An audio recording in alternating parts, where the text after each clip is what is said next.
Hello everyone and welcome to Project Glastron vlog number 23.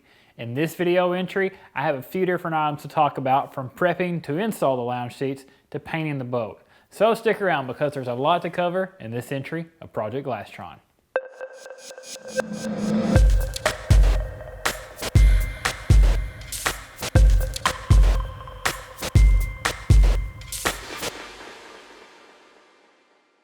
Alright, like I mentioned a few moments ago, there's a lot to cover in this video. So let's jump into it, starting with the lounge seats.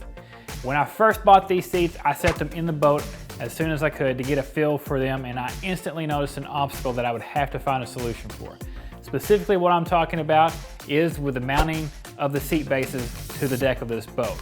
Now this may not be a problem for most people, but for me and my peace of mind, I will not be using screws to fasten the bases down to the deck as it sits right now. What I wanted to do was fiberglass some sort of mounting blocks to the top side of the deck that I could use screws to then fasten those seat bases down to those blocks. This way I can keep from puncturing the fiberglass layers on the top side of the deck. So to figure out a solution, the first thing I did was place the seats back in the boat along with outboard motor controls.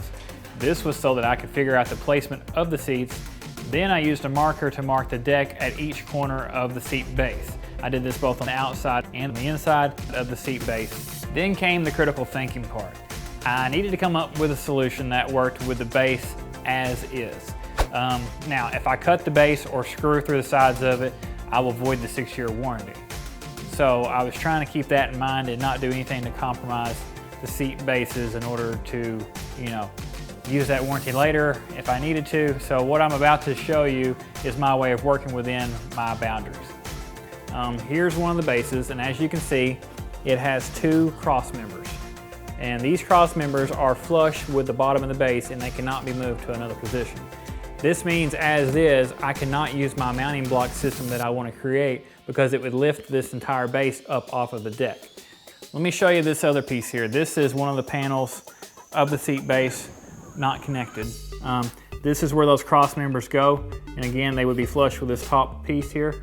While I was staring at this, I noticed that obviously the first thing, you can't move those up anywhere, so I can't take the cross member and put it at another location. These factory pieces just are not going to work with the mounting block system. But I did notice all these other channels here, and I thought, well, I could just create my own wooden block system to plug into these channels, and that would work with the mounting system that I wanted to create. So that's what I did. I'm going to leave the standard cross members in place, and then that's going to keep the structural integrity of the bases and let me add my mounting blocks to the deck. So if you'll notice here inside this base panel again, these open channels, I'm going to be using this one right here. And I'm going to create my own wooden cross member, completely custom to fit with inside this channel. The only thing I had to do next was build my mounting blocks. So to do this, I took some measurements and began crafting the mounting blocks out of marine gray plywood. I stacked 2 half-inch pieces of plywood on top of each other and used stainless steel screws to hold them together. I then cut each of the sides of the blocks at an angle and then sanded those and rounded the corners and edges down. This was to create a nice ramp for the fiberglass matting to be applied whenever it's in the deck of the boat. And once I had my first block created, I went ahead and made the rest, creating me 4 blocks. That's 2 blocks per base. Once I had all 4 of my blocks created, I then jumped back into the boat to mark where to place them on the deck. Then it was time to set them in place. So I whipped up a batch of fiberglass putty and set them each in their final location.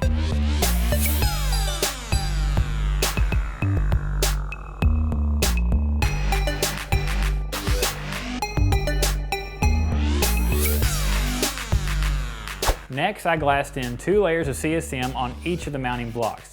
And this took me forever to roll out all of the bubbles and get it looking nice.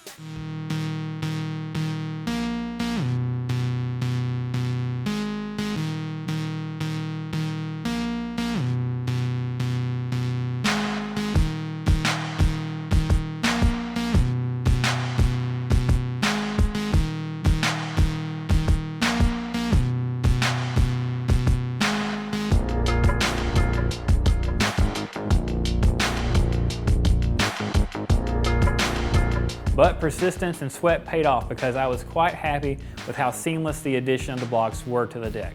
Now with the blocks in place, I focused on creating my new cross members for the bases.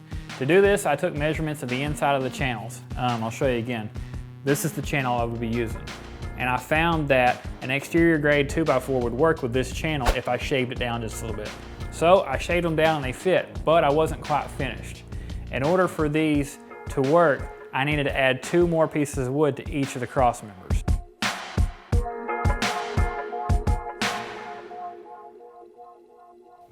So what you end up with is a piece of wood that looks like this, basically a wooden C-channel.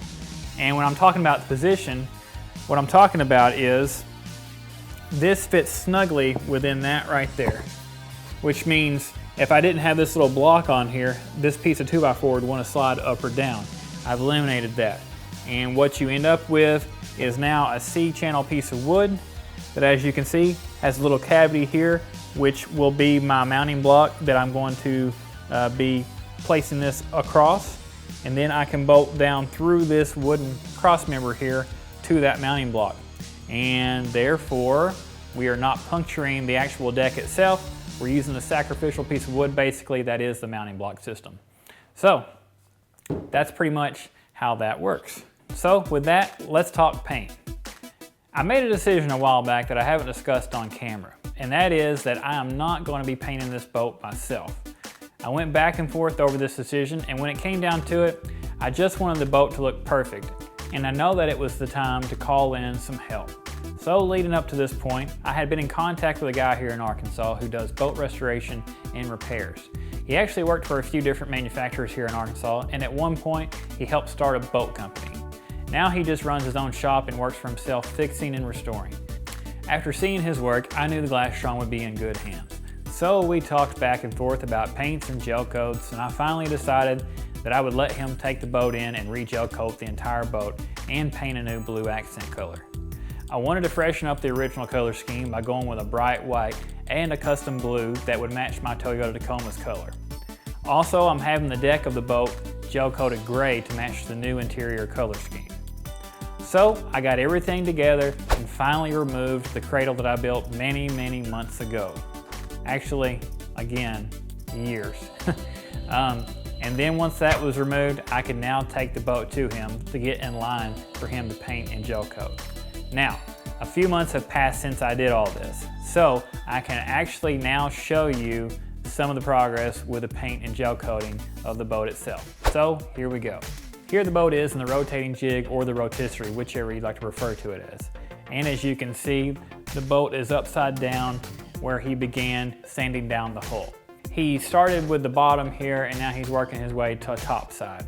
So once he had the hull sanded, he then laid down the white gel coat, taped that off, and then proceeded to paint the blue accent Glastron swoosh, I guess you would call it, on the back side. And then he has now flipped it upside right and has began sanding the top side, trying to get all that glue removed off of the bow rider section. So yeah, he's had his work cut out for him on getting some of the prep work done, but I'm pretty happy with the progress thus far.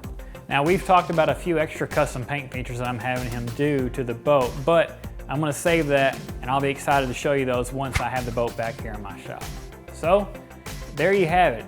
That's where we're at with the boat right now. Now I did bring the trailer back for a few days once I went to check on the boat's progress, and while I had that trailer here for just a little bit, I replaced the rollers that were bad and then took the trailer back to him. But in the meantime, while he's still painting the boat, I will be working on some more items here moving forward in my shop. And those items will be putting the interior pieces, getting those rebuilt, and also the rub rail. He does not have the rub rails with him. They're still here in my garage.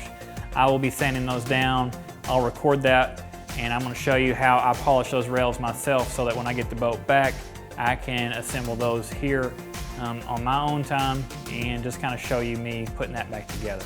So I think that'll wrap up this video. I know I've talked a lot and we've covered a lot of ground in this video, but I hope those of you who've watched this far have really enjoyed it. I just want to say, as always, thanks for watching. And if you've enjoyed it, hit that like button. If you're new to the channel, please consider subscribing so you can follow me along as I get this old Glastron back up and running. As always, I'm Josh, this is the jmink channel, and thanks for watching.